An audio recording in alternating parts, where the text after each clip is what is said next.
Coming up, no one wants you around, Dirt. Woo!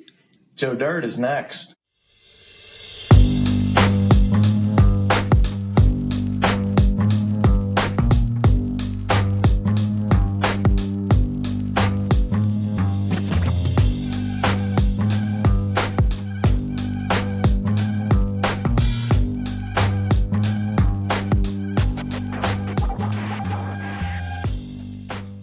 With me tonight in studio, Colin Hall and Colin Kennedy. Unfortunately, we could not get our other guest to join us at this time. But we got the trio, the Motley Crew, here tonight, the Nightshift. And we're going to be breaking down Joe Dirt, the underdog comedy that critics trashed pretty badly. But fans turned it into a cult classic. It's a film that blends absurd humor, a surprisingly wholesome story, and some of the most quotable lines in the early 2000s comedy scene. So we'll break down some of the best scenes, the iconic one-liners, and how this movie went from a forgotten box office release to a beloved comedy staple. And for those that haven't seen it, need a refresher on the plot, Joe Dirt is an eternally optimistic, mullet-wearing underdog who sets off on a wild cross-country quest to find his family, who abandoned him as a child. His journey takes him through bizarre misadventures. He befriends a fireworks salesman, escaping a serial killer, and encounters all kinds of eccentric characters while working as a janitor and recounting his story to a shock jock radio host. But when Joe finally finds his parents, he discovers that they're pretty selfish and only care about exploiting his fame. So when he almost gives up, Brandy, the woman he loves, convinces him that real family is about the people who stand by you. So in the end, Joe returns home, defeats his old bully, and finds happiness in the family that he built, proving the good guy can win in the end. So, gentlemen, where were you when you first saw this movie? I think I was with Colin on this one. High school for sure. I definitely saw it earlier. I definitely saw it earlier. Had to be with you, Shane. I don't know when or where, but I was a pup for sure. My guess is that my friends and I probably turned it on. To you, because this is one of those movies that came out and kind of similar to like a Napoleon Dynamite. Like, you knew it was coming and hitting theaters, but it did not spend a long time in there. And somebody took a chance on it, sat down and watched it, laughed their ass off, and was like, guys, you got to check this movie out. This movie it's like perfect for teenage boy comedy or college age comedy. It's ideal for that. So, quick facts about the movie before we dive into it. Excuse me. Quick facts about the movie before we dive into it. Joe Dirt came out in 2001. So, what are we, 24 years old now? Directed by Denny Gordon, produced by Happy Madison Productions. The main cast included David Spade, Brittany Daniel, Dennis Miller, Christopher Walken, and our boy Kid Rock. Budget was $17 million. Box office $31 million. Wow. Worldwide. Wow. Oh yeah. Wait till Rotten Tomatoes. His critic score 9%. Oh, come on, man. Audience score. Dang. 63%. Hell yeah, brother.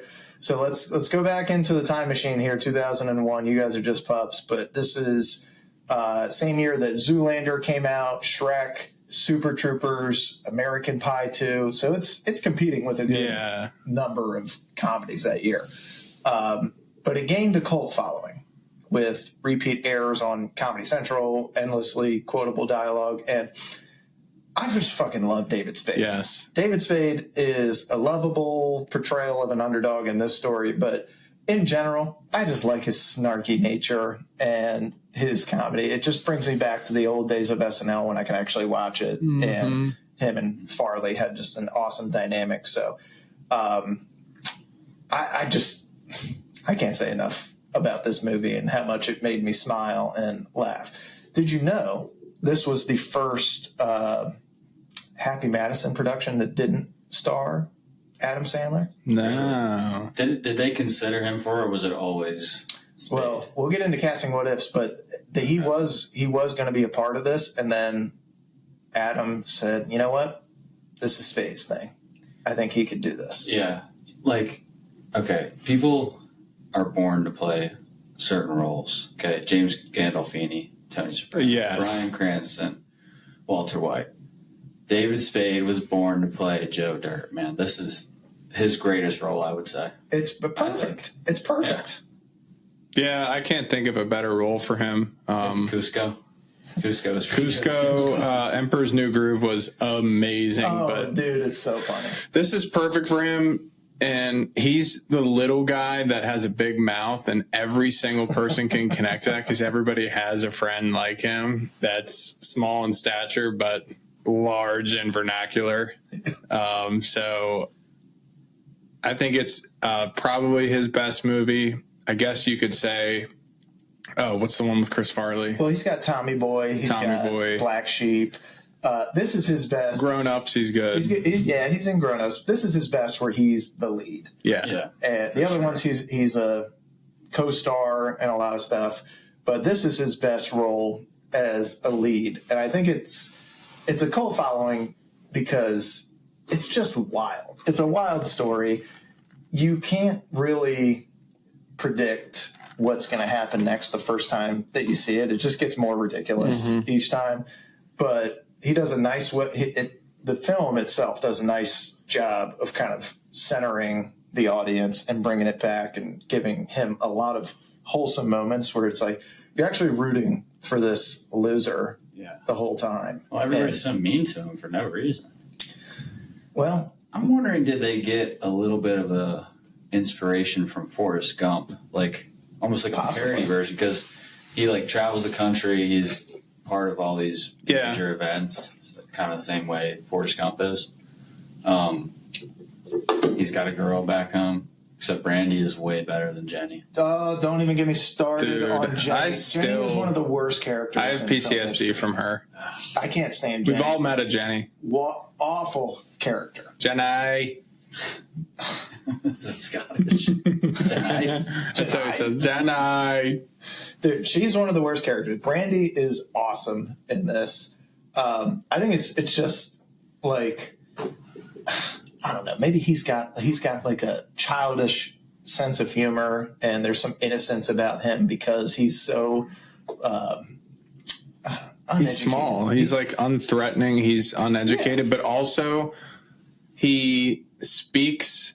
Like a lot of people will have a thought and then they'll try to morph it into something that sounds intelligent, and he just doesn't have a filter. It just comes right out. So you can connect with him real quick. He just says the shit that everybody thinks, but he's just the one that's quick to say it. But he's also nice too. He's not mean. Yeah. And to go on the bullying thing, he takes bullying really well. Like he doesn't like get all upset. He stands up for himself. And he doesn't like drop his head really, just kind of rolls with the punches and keeps on keeping on.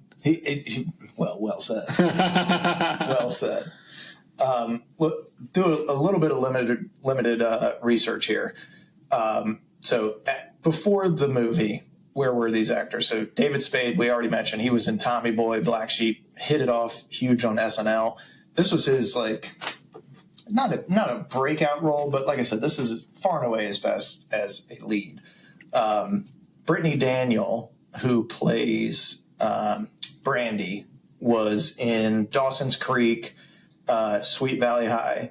Gotta be honest with you, never saw either of those two, but Brandy is a little smoked. So she wasn't a Playgirl or anything? Not that I know of, but do some research on your own time.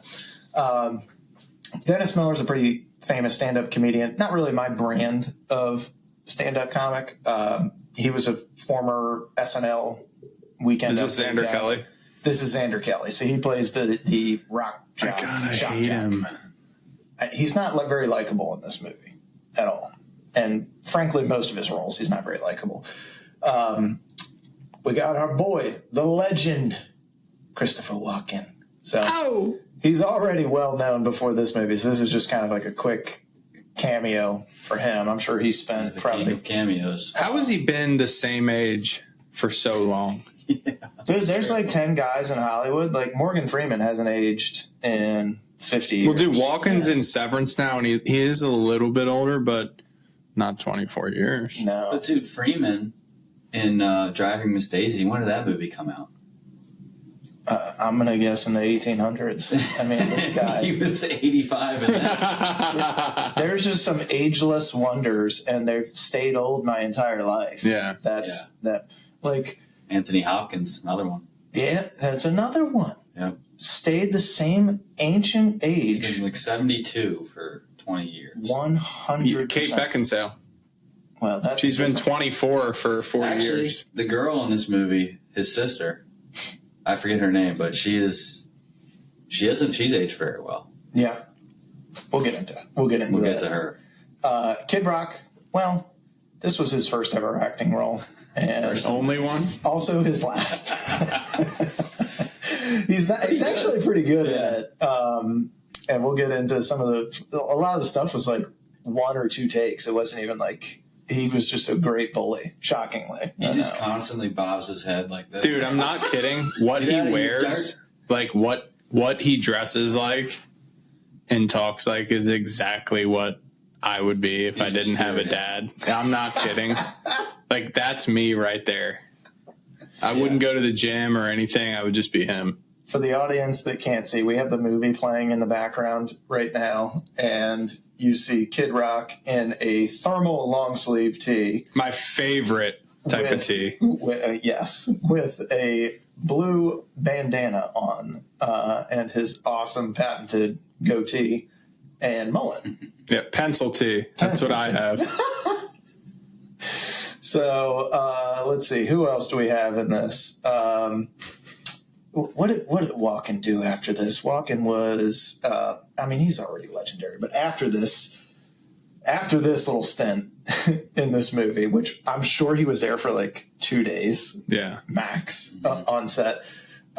He goes on to do Catch Me If You Can. He does Wedding Crashers. Who was he in Catch Me If You Can? He's the dad. Oh yeah, Frank Abagnale's dad.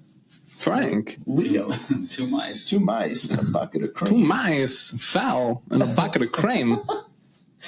And Gert beef robe. David Spade, after this, just continues more of his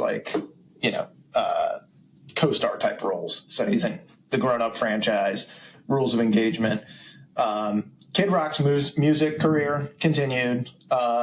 Did not get asked to do a lot more stuff in this, but not for lack of talent. He's actually seems like a pretty good actor based on this. Okay, yes, but as far as his playing himself, his musical career, his discography, if you will, it's kind of like I don't even know. But besides one of his songs, besides "Bow with the Bow and the Bow and the Bow," he's like, how is he so famous and so rich? Like, who is the demographic that fell in love with him? Because I just don't. The white trash.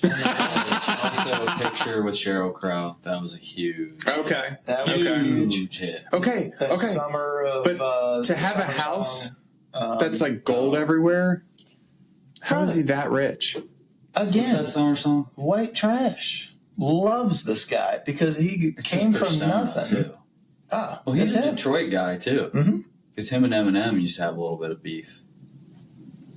But I think Kid would probably kick his ass, even though I love Eminem. No one wants you around, Marshall. I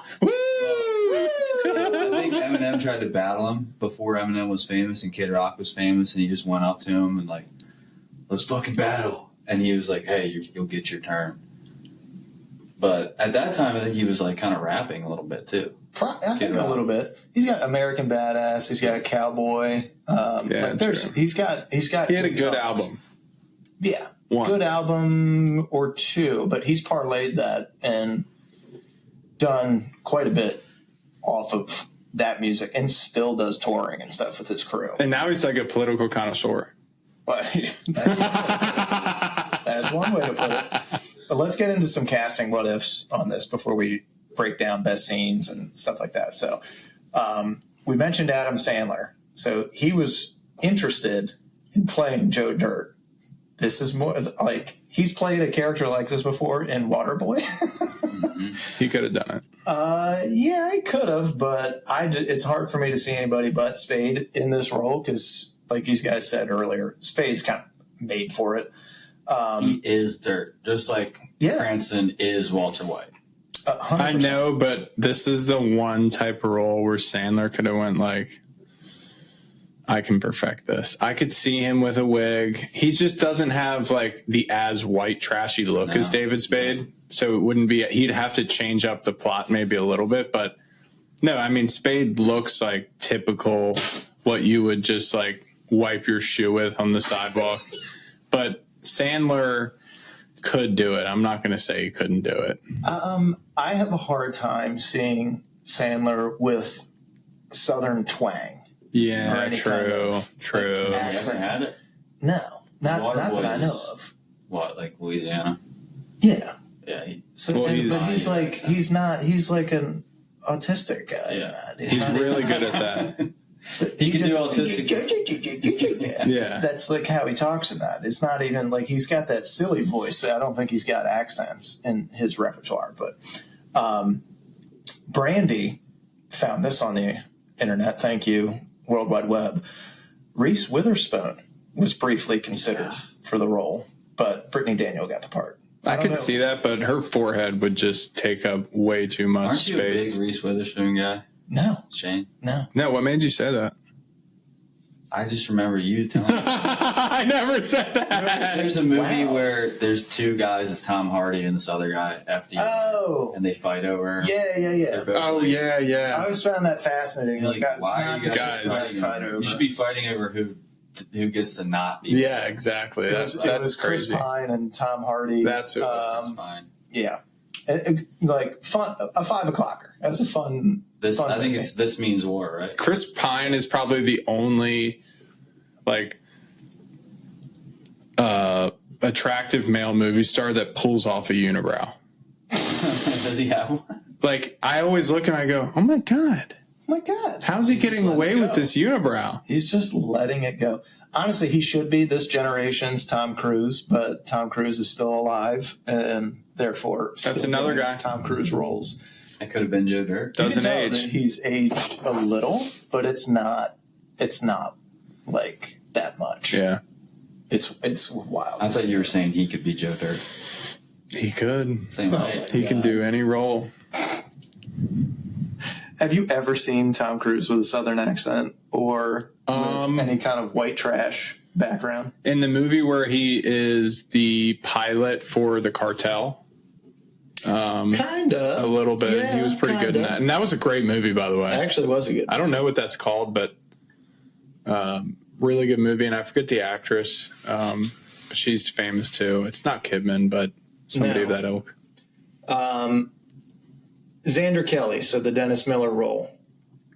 They reached out to Howard Stern for this, but he turned it down. And then they gave it to the comedian. I mean, that's basically who he's playing. Yeah, he's basically playing Howard Stern. That's what I exactly thought. how Howard would act in real life. If Yeah. it was Yeah. a guy on his show. I actually like Dennis Miller in this movie. I didn't hate his character that much. Explain. Oh, wow. He's definitely like mean right off the bat, but I don't know. It feels like he does actually care about Joe Dirt. And then when they find out, when he thinks that his parents are dead, he actually gets really sad. Yeah, Dennis one Miller. time. He's like, all right, we'll take a break. I can't forgive him for all the horrible bullying he did in the beginning. Yeah, that's true. So you're just a white trash loser that should kill himself, huh? He's like, you don't have to shave that? He's like, yeah, it just grows in like this. Like, you mean you're so infused with white trash DNA that your hair just actually grows in like that? Yeah, that's what I'm saying. That's what I'm saying, man. Yeah, I didn't hate him that much, but man, everybody is so mean to him at the beginning. It's unrealistic. Like everybody's mean to him. Yeah. And that's what makes it kind of a lovable.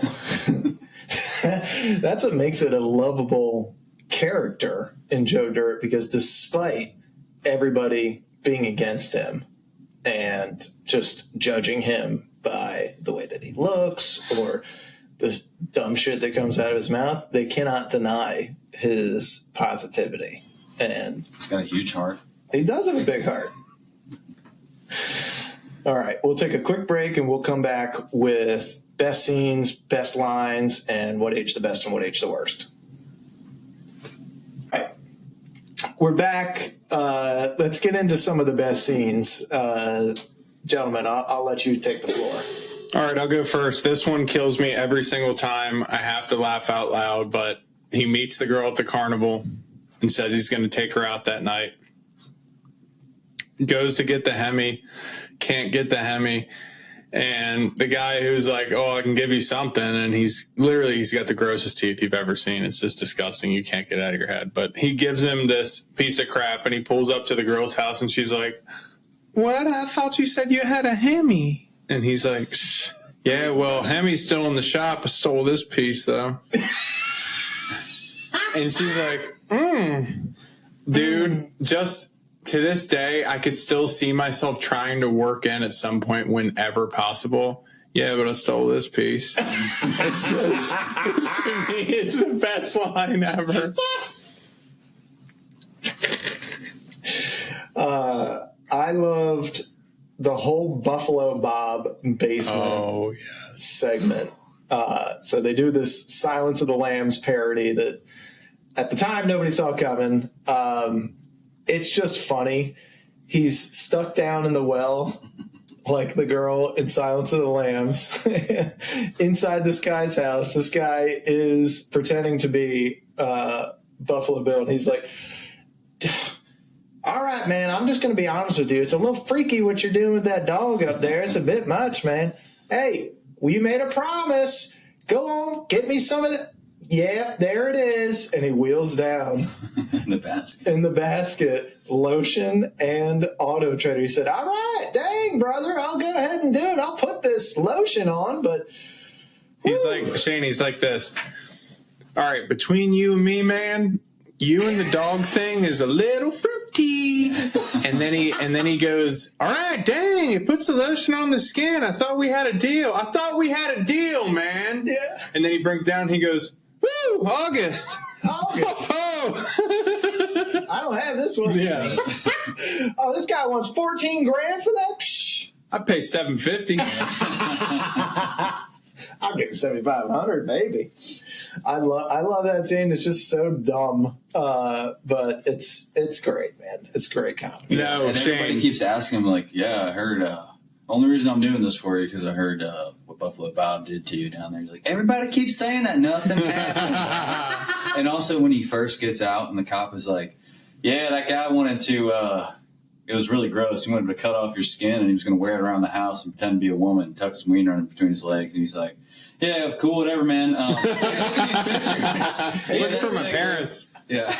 Dude, and then, Shane, you pointed this out, that he writes on the wall, Joe Dirt rules. Yeah. Are you kidding me? He etches it down in the rock. Like it's a bathroom stall.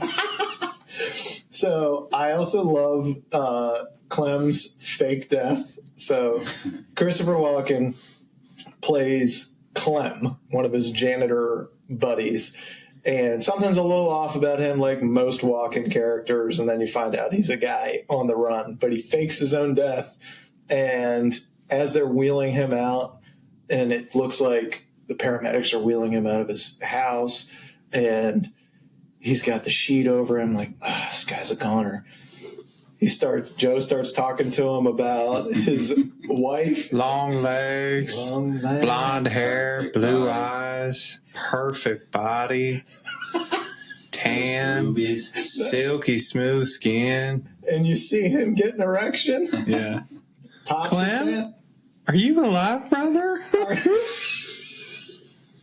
Damn, Clem. Oh, my God. Oh, my God. That gets me, gives him a little wink. Great walking, man. Great walking. CK, what do you got? For best scenes, Go, Joe Dirt. Oh, dude, the one that kills me is when he's got the bomb. He's got the bomb strapped to his back, and he's like, one smack of my hammer, and this thing's going to blow, all right? So I need you to check those records. Show me them boobies. And then the guy comes in, he's like, hey, this isn't the bomb. This is an old septic tank from an RV. And he knocks the thing off, and the poo just starts covering. He's like, oh, no, how much is in there? It's going to stop. You got the poo on me. Dude, that kills me every time. Oh, my God. I love that. I love, I know I shouldn't, but I do love these bully scenes with Kid Rock. It's just so like 12-year-old bullying bullshit. And no one wants you around, Dirt. Woo! Oh, look at him. He's crying. Yeah. You want some hamburgers and some French fries? So dumb, and it just gets me every time. And the way Dirt runs away is hilarious, dude. It's like, all right, he kind of deserved to get bullied there. Look at this run. It's like his hips are stationary, but his legs are on little strings, and they just fling to the side. They Pinocchio him to his car. Yeah, they never explained that either. Like, what about his legs? Yeah, why he runs like that. He never learned how to run. He might have taken lessons from the daughter in Taken. Oh my God. That's the worst run I've ever seen in movie history. So her legs were actually fake for the film. They got a paraplegic. No, they suspended her body from a string and hung her about 2 inches from the floor, so they would just as no they moved her around. There's the worst no other run. Explanation. It's wild to watch, and his is like his rivals. His is like the JV version of that run. Hers is like it to be funny. She's trying her best. Trying her best to run. It's fucking awful. Supposed to be cute, and at that point you go, take her. I watch that scene and I'm like, this is too much, man. It's too fucking much. I can't. At that point, you gotta just cut your losses and be like, I'm a fucking CIA assassin, and I can't have any relationship with this kid. The mother must have been an awful athlete.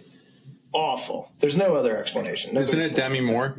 No, it's she plays Jean Grey in the X-Men movies. I forget what her name is. It's she's a good actress, but like by the way, great movie. She's a handsome woman. Yeah. I agree. Strong features. Very strong features. Dude, some of the extras in this movie, if you guys watch close and didn't catch it the first you don't have to watch too close. Some of the extras in this movie are like from a carnival freak show. Oh, yeah. Like, I thought you were talking about the female companions on here. You could read Braille and see that there's some going on. Okay, yeah, that's true. But I'm saying, like, you got to watch again and look close. Just some of the side characters that don't even have lines, like in the school, some of the kids were not children. They were like, oh, really? I didn't know that. Some of them had like Andy Milonakis syndrome. Like, it's weird. It's not something you're going to catch the first time. Well, you watch it, but let's go back to the budget. They had a huge budget. $17 million CGI in some, like, when he's in the balloon. It's like a cheap green screen. You can see like the background cutting in and out, and the meteor is like just a little streak you could do on iMovie. Like, dude, they. I think they kept like 11 of that million. Oh yeah. Probably all went to Walken. Well, might have. Dennis Miller was probably my wife. I bet Dennis Miller was big. He was pretty big. Dude, Dirt's like, so you sound like you're from up north, like New York or something. And he was like, no. Let me tell you about my wife. And he starts talking about her. And he's like, my wife, beautiful, New York City. I mean, Kansas. Like right after. And Dirt's like, wait, hang on. Did you catch the Bobby Bacala cameo? Mm-mm. The guys that come to kill. Oh, yeah. It's the dude from Sopranos, Bobby Bacala. Oh, you're talking. No, when he's like, talking it's my wife. No, remember, he's like, it's my wife. That's my home. All right, I already know you're going to get it. Let's get into best lines because I know you got it. Go ahead. Jerking my gherkin. Okay. That's a classic right off the bat. No, man, I'm not into all that stuff. I'm a rocker through and through. Here's my favorite bands. AC/DC, Van Halen, not Van Hagar. He just starts listing his favorite bands. Come on, meteorite, I'll show you a town. A town is a place where everyone hates you. Kids want to beat you. Oh, man, poor guy. Van Halen, not Van Hagar. This queer. Dude. You want to talk into the mic? Ooh, I got a backup mic. Yeah. And the guy really pushes him like, he just falls against the wall. And Shane, the fart thing. Apple core. Oh my God. All right. Hey man, he's at the oil derrick site where he's trying to make a little bit of money. None of the guys that work there like him, and he has no food because he has no money. And the guy's sitting there eating an apple. He goes, getting ready to throw out his apple core. He goes, "Hey, you done with that apple core, man?" Just that line alone, dude. And the guy goes, hang on. Farts. And then he's like, "I'm done with that fart. You can have that." So gross. As a 12-year-old, when I first watched this, I was like, first off, ew. That guy's awesome. Secondly, I'm definitely using that with my kid siblings. Yes. Turn the page, burned alive. Do your walking. I know you want to. Do the walking. When he's walking through the school and it's a fire hydrant. No, it's a fire extinguisher, and it's on the wall, and he's talking to himself, and he's trying to pump himself up in case something happens, and he's looking at it, and he's going, "Oh, you're talking to my friend all wrong. You do it again, I'll hit you in the head with a soldering iron." I forget the rest of it, but it's hilarious because then someone's like, "Clam," and he's like, "Oh, yeah." Yeah.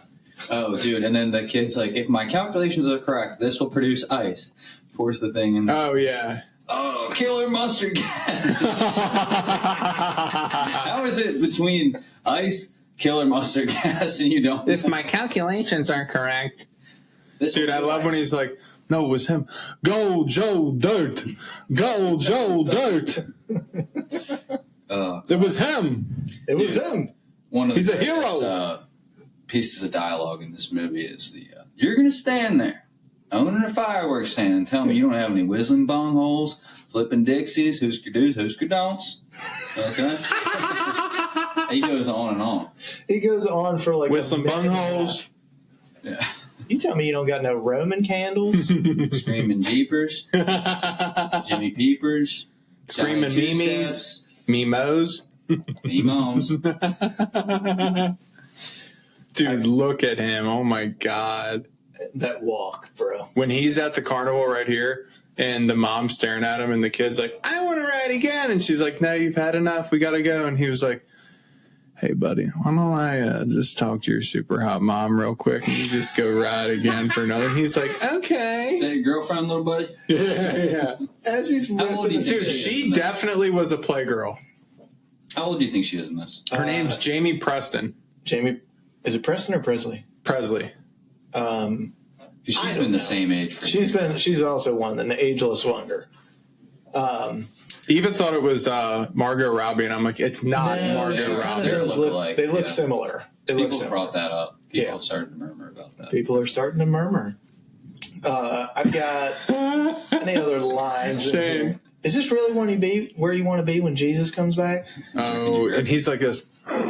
It's them. Yeah, because she says it. Dude, working a carnival, that's like the most white trash you can get. Brother, they play it up with every stereotype possible in this. Hey, buddy, who's that chick over there? That your girlfriend? He's just got such a calm confidence tell you about what, it and has no reason to have any confidence. He goes, "Tell you what, I'm going to give you a free spin. I'm going to talk to your lady friend over there." Oh, my God. All right. What age the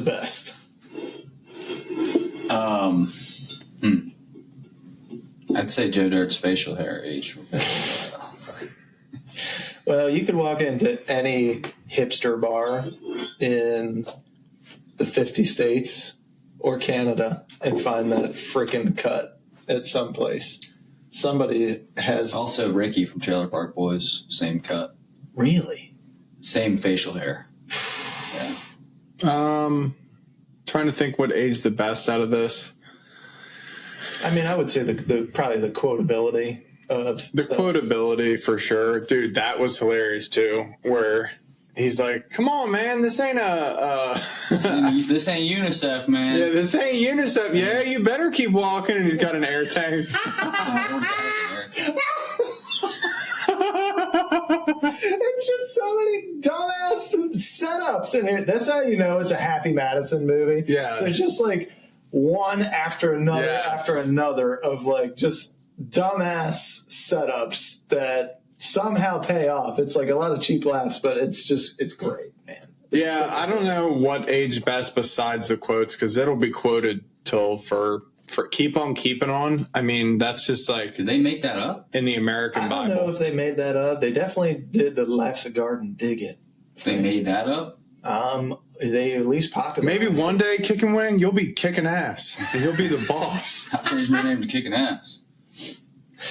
I got in here just the ridiculous humor. It's one of these turn your brain off comedies. Yeah. It's not like it's not a world beater comedy, but it's turn your brain off, get some cheap laughs. It's a solid. What's the runtime on this thing? It's an hour and 16 minutes. Yeah. All right. There you go. I mean, that's Shane. Here perfect. it is. My favorite scene. All right. Pause. I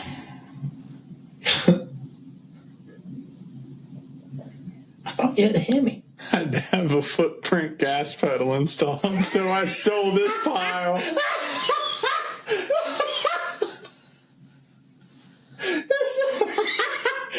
That's so stupid. It is one of the ugliest cars you've ever seen and has a gigantic spoiler on it. Oh, my fucking God. She's like, I had a great time, even though you took me to the carnival. I was already... That's so dumb. Oh, my God. Dude, what's he wearing? Led Zeppelin right now? Yes. Yeah. Yes. Classic dirt. Dude, I also love it. So one of the little fun facts about this, the Def Leppard, they reached out to Def Leppard, the guys that were making the movie, and said, hey, we got this scene where the Kid Rock is going to yell out, Def Leppard sucks, because they told him what the scene was, and they're like, is it okay? We don't want to, like, offend you guys. And they're like, yeah, that's fine, because Joe Dirt loves us. And so that's it. So the scene, he goes, I love Def Leppard, and then he goes, Def Leppard sucks! And they had to get permission for him to say Really? that. Def Leppard is... Was there any Def Leppard in this movie? I don't remember hearing it. I don't remember. Great soundtrack. The soundtrack Isn't that is them now? solid. Pour some Soundtrack's sugar really on good. me? Yeah, it is. Soundtrack's good. What age the worst? Probably some of the early 2000s gross out gag stuff. I don't think it aged that poorly, but I don't think you could do it as much today. There's a lot of queer jokes. Yeah. They just wouldn't put Is this them in queer? the movie today. Yeah. Yeah, they just... You could still do it today, but in this popular of a movie... Well, I guess it wasn't popular when it came out. No. But My No, God, the way I don't he's think they would sitting. do it. Yeah, that's the only thing is just today gets offended by everything, but it's still, this movie's so kind of borderline. It's not really offensive. It could still be played with a couple of it doesn't tweaks. take itself seriously at all, which I think is why they're able to get away with a lot of this stuff. And it's not, at the time, it's totally in line with, pop culture and all that stuff. Do you guys have any hot takes on this? Do you think the movie would get made today? Or is it just too goofy or politically incorrect for studios nowadays? We're in kind of a lull. They don't make shit like this anymore. This is like a golden era of movies, and we're not in that right now. It's going to be a few years. I think so. Before we get these kind of movies again. Yeah, like you remember when the Constitution was made and there was Thomas Jefferson and George Washington, all that, like a golden era. You remember that? It's going to be like the same thing. It's going to be like the same thing for movies where it's not going to be hot for a while. Yeah. Could even be a couple 100 years. Interesting take. I'm going to say Jamie Presley's probably... I would have liked her as Brandy. Is she the sister? Yeah. Yeah. Oh, her is Brandy instead. I mean, Brandy plays it great. She plays like a awesome, wholesome smoke show, and Brandy is gorgeous. I just got a thing for Jamie Presley. Yeah, she could have worked as Brandy too. I think Brandy works because it is the good girl that comes back and saves him from jumping off the bridge. Yeah, that's true. That's true. All right, let's get into some awards and superlatives. Who's our MVP? I think this one's kind of obvious. Aside from Joe, Charlie. For me, it's got to be Walken. Really? Yeah. All right. I don't know if he can be MVP. Okay. I don't know if he's in it. Okay. MVP. Aside from him. Aside from Joe, because Joe kind of goes to different parts of the country, so there's really no MVP that can be not no one him. else there the entire time. So that's why I say Walken, but if not Walken, then I go... It's Joe. He wins the movie. It's Joe. David Spade. Who's the best supporting role in this? Now That's probably more of a fight. Yeah, because you got... Kicking Wing was pretty good, but he wasn't in it really long enough either. Neither was Buffalo Bob. Walken is probably your pick for this. Yeah. Yeah. Xander Kelly.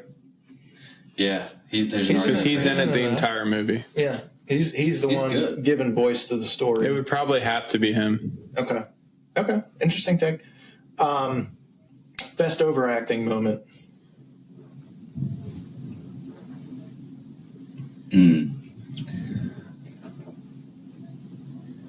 Buffalo Bob. Yeah, he's like when he asked for the auto trader. Christ, here it is. Yeah, true. Look at him. But this movie is about overacting. I mean, that's the whole thing. It's a stupid movie. It's kind of a hard... Yeah, I got you. I mean, I've got Kid Rock being a big dirtbag on screen. Oh, he could be he's I think an overactor. He'd be nominated. I think Brandy's dad was overacting. Yeah. I'm here, fucking mutt. Like, no one, like... Is there an F word? What is this rated? PG or PG-13? Oh, that's a good question. There's no F word. Actually, I think they made it PG-13 so that it could be more widely viewed than an R movie. So I think it is PG-13. Yeah, it doesn't need to be R. Like, I would be fine with having Tommy in the room watching this. I wouldn't have him, like, sit down and watch it, but yeah, if he's playing with toys, I wouldn't mind if it's on. Yeah. There's nothing that bad. There's nothing that's that bad. Like any Sandler movie, to any Happy Madison, like your family can watch it. Your family can watch it. It's safe enough. Funniest moment. I mean, I know yours. Yeah, I already said it. Colin, what's your thing that makes me laugh the most when you get covered in the poo? It's just classic toilet humor. I got the poo on me. I think it's the one I said or the Buffalo Bill and the whole. Yeah, I like the whole. You like the stole this pile. Yeah, I had to get a footprint gas pedal installed, so stole this pile instead. Most unrealistic scene. God, you could do almost the entire movie, but that's kind of the point. Floating away in the probably meeting his parents in the air. Oh yeah, floating away in the air balloon. Floating away in the air. Yeah, it's not even a real balloon. It's like an advertisement. It's an advertisement for like a dentist or something like that, right? Yeah. And it's shaped like a tooth. And what killed me is he just got the car of his dreams for free. Mm-hmm. And now he can't just give me drive whatever's in your pocket. You can have it. I killed my husband. Yeah, fuck. Best needle drop. Well, they played Funk 49 twice in this movie. You guys know that song? No. You know it if you heard it. It's the song they play at the very end. I mean, it's a good soundtrack. If you heard it, I'd probably say that one. Funk 49. Okay. It's what's his name? Joe Walsh and his band. Copy. You got anything? Probably go with Van Halen, not Van Hagar. But they don't play any Van Halen. No, I don't think they do. I got Sweet Home Alabama in there. It's just like a perfect soundtrack for some redneck odyssey. Yeah. So love that. Let's talk about how the movie. I mean, I don't think that this changed industry in any ways, but I want to chat for a little bit on real life impact. I think it cemented David Spade as a comedic lead potential. Yeah. Outside of Sandler's shadow or Chris Farley's shadow. Farley left us at this point, but I think it proved that he could be a lead in a movie as long as it's something silly like this. Yeah, I agree. It's not just Jim Carrey or just Adam Sandler. Yeah. It can be him. There's more out there that can perform and give you something noticeable. I think it's got a cult following, not highly rated by critics, but I think, look, we're saying it's a turn off your brain. I think this is a very inspirational movie. Like I feel like I get really influenced by movies easily, I want to become the person in the movie. But this inspired me watching this. To not give a damn. It made me like just the attitude of no matter how bad your life sucks, because his life sucks. But he's just like, I don't care, man. Got to keep living. Don't have no in your heart, man. It's a beautiful story. He finds a way, and that's, I mean, isn't that why we like movies? So you can kind of envision yourself through the vessel of the characters and their story and try to implement that stuff in your life. This movie's great at that. Like, no matter what life throws at you, literally and figuratively, you can beat it if you have the right mindset. And this guy has actually nothing going for him. He's got Brandy, though. He's got But he doesn't even realize that. But he has no idea. What'd you know? I also think that this is a prime example of how cable TV and DVD sales can make something a lot more popular after its release. It's something that doesn't happen today because of all the streaming stuff that we were able to grow up with, and generation before us was able to grow up with. It's like, dude, you turn on Comedy Central and this movie would be on. You could turn on TBS or whatever, and this movie would be on. They don't have that now with Netflix and stuff. Like, you'll get movies and stuff thrown on there, but it's not like you can flick through a channel and stick on it and be like, oh, sweet, Joe Dirt's on. Let me just put this on in the background and then laugh your ass off. Yeah. Like you used to call your friend and say, dude, channel 40 right now. Yes. Turn it. I'm not kidding. Turn it on right now. Turn it on right now. Now it's like, it's kind of sucks that that's gone. It's like picking up the phone and remembering somebody's number. Ooh, dude, I got their number. And like, I mean, I don't know the inner workings of Hollywood, but I've heard some actors talk about this. Like, a lot of their pay and stuff, everything's just structured differently now, because they used to get like essentially commissions kind of off of what do they call royalties. So we get royalties off of rewatches, DVD sales. Like, it's built into their contract. Like, all right, if we sell X number of DVDs, you get, a certain percentage of that or a certain amount per DVD or whatever. And with DVDs going out and cable TV not really around as much anymore, it's just, there's not really like a chance for a lot of these movies to get second lives. And that's what kind of sucks, because there could be other Joe Dirts out there, or other movies that are like, yeah, that movie kind of sucked at the box office, but it could be an actual fun watch, and we'll just never know, because it'll get buried in the algorithm on Netflix. And now we got Hulu. The Cheesecake Factory menu instead of just going to Chili's and there's 10 things. Exactly. So I think that kind of sucks. But this movie reaped the rewards of that time, which is one of the reasons we're talking about it today. Cultural influence. You guys probably saw this a good bit. Joe Dirt became a fucking great Halloween costume. Yeah, we did it in high school. It was like 4 of us all dressed up as Joe. Spencer Coyle too. It's great, man. For Spirit Week, I think. You, me, Spencer Coyle, and is it Petrus or Dean Rowe? I don't know. You could still like. There's plenty of movie characters and stuff out there now, but it's I don't know, man. That's something that tells you it's a cult thing. Like when critics hate the movie, but everybody wants to dress up as a Joe Dirt for a Halloween because it's just freaking funny. Yep. Like that goes away in times like this, which kind of sucks. Life's a Garden, dig it. Still quoted today. They're still like.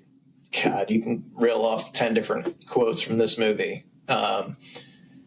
It kind of, I don't know that it paved the way for blue collar humor, but this is right around the same time that like Larry the Cable Guy was getting big, Jeff Foxworthy was getting big, like those guys. Ron White was getting pretty big. This probably fed that a touch, but it also kind of opened the door for other cult comedies to be successful outside of the box office. So like your Super Troopers or your Napoleon Dynamites and stuff like that. It kind of showed the formula for like, we're not here to win the box office. This is going to be a movie like, if we do it right and we make people laugh, this could be something that lives on and in a way that we'll have a life outside of movies. Our goal is not to, crush the box office. We're not going to get an Oscar. No, but that's most comedies aren't out to get an Oscar. They're out to make people laugh. And, I don't know that any of them go into it like, this is going to be an absolute banger. I think a lot of these guys film these things like that. This movie's going to probably suck, but you never know what's going to hit with people. And when that stream is kind of taken away with the streaming stuff, that does suck. But there was several other like cult type comedies that stemmed from this, and Super Troopers, Napoleon Dynamite, other ones past that. Yeah, that's a real thing, man. So I think that's pretty damn cool. Let's get into poking holes, a little bit of trivia and some alternate endings.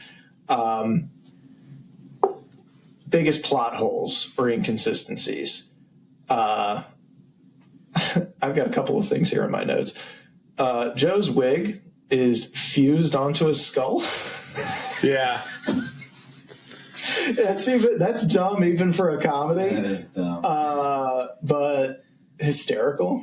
Like what happens to his fucking head that like, he was born without the top of his skull.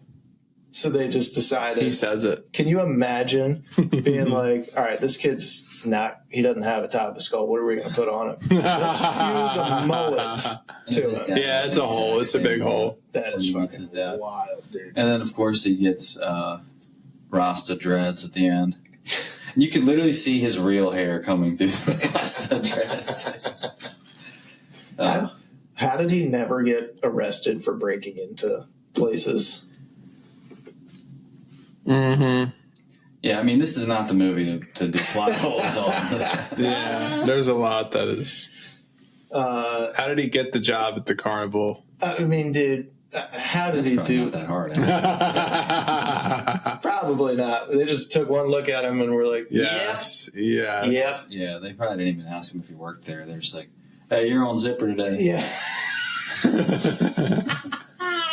He's got like 10 different jobs. Here's a plot hole. He would have died in the bug circus tent.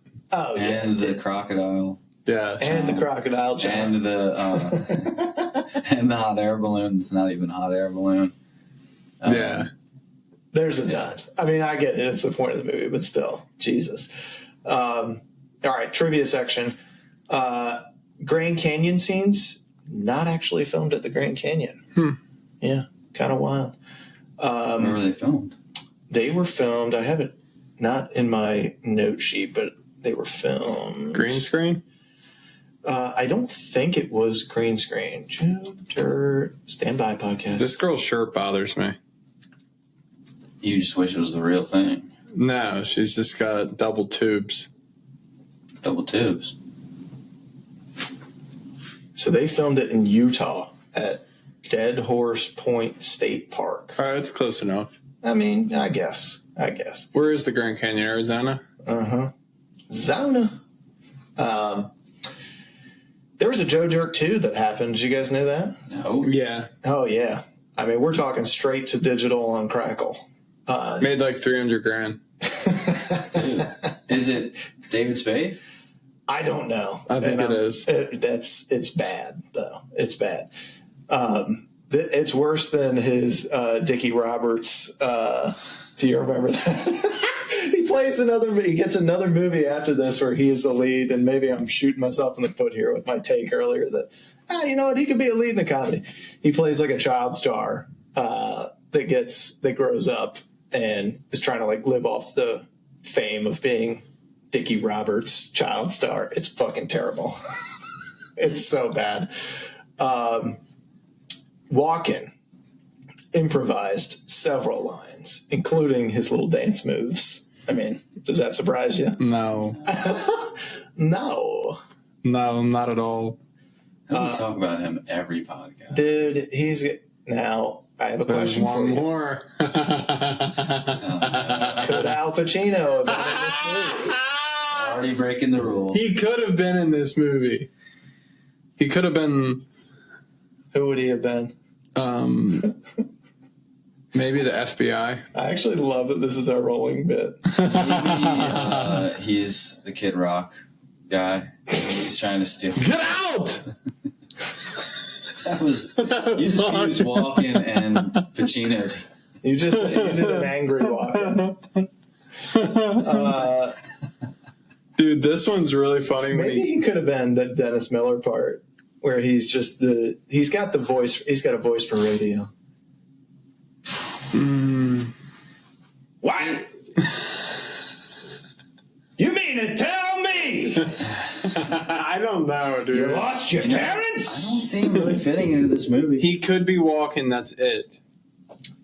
It's possible. Listen, I'm not going to turn. The guy can do it all. Because he can play gangster. He can play gangster. God, that Brandy. She had an ass. Tell me about Brandy. She sounds like a sweet one. She had an ass wider than a front gate.